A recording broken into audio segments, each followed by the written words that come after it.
ଜୟ ଜଗନ୍ନାଥ, ଜୟ ମା ଶାରଳା। ଚାଲନ୍ତୁ ଆଜି ଆମେ ଜାଣିବା ଝଙ୍କଡ଼ବାସିନୀ ମା ଶାରଳାଙ୍କର ମନ୍ଦିରର ଐତିହାସିକ କଥା ଓ କିଛି ଆଶ୍ଚର୍ଯ୍ୟଜନକ ରହସ୍ୟ। ଜଗତସିଂହପୁରର ଝଙ୍କଡ଼ବାସିନୀ ମା ଶାରଳା ହେଉଛନ୍ତି ଉତ୍କଳୀୟ କଳା, ସଂସ୍କୃତି ଓ ସାହିତ୍ୟର ଇଷ୍ଟଦେବୀ।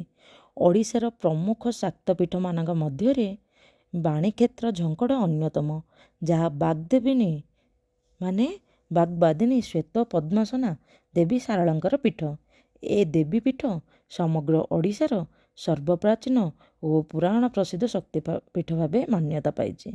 ସମଗ୍ର ଉତ୍କଳୀୟ ଚାରୁକଳା ଓ ସାଂସ୍କୃତିକ ବିଭିନ୍ନ ବିଭାଗକୁ ଭାବପୃଷ୍ଟ ତଥା ରସପୃଷ୍ଟ କରୁଥିବା ଅଷ୍ଟଭୁଜା ଦେବୀ ମା ଶାରଳା ପ୍ରଥମ ବନ୍ଦିଲୀ ହୋଇ ପାଇଛନ୍ତି ଯୁଗ ଯୁଗ ଧରି।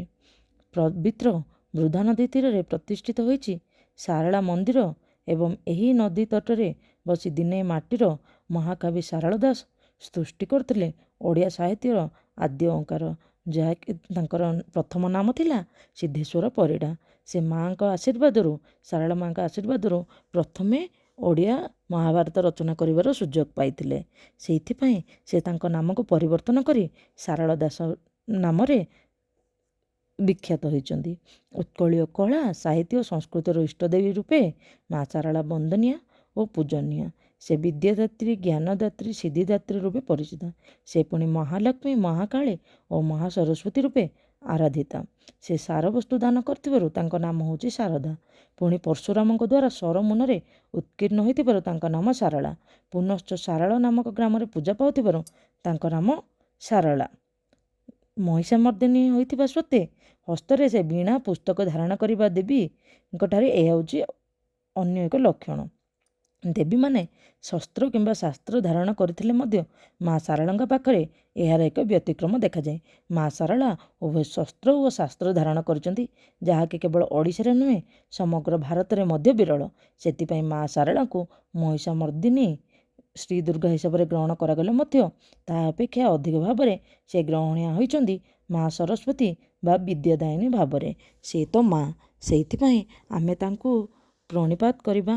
ଆମକୁ ବିଦ୍ୟା, ବୁଦ୍ଧି ଓ ଜ୍ଞାନ ପ୍ରଦାନ କରନ୍ତୁ।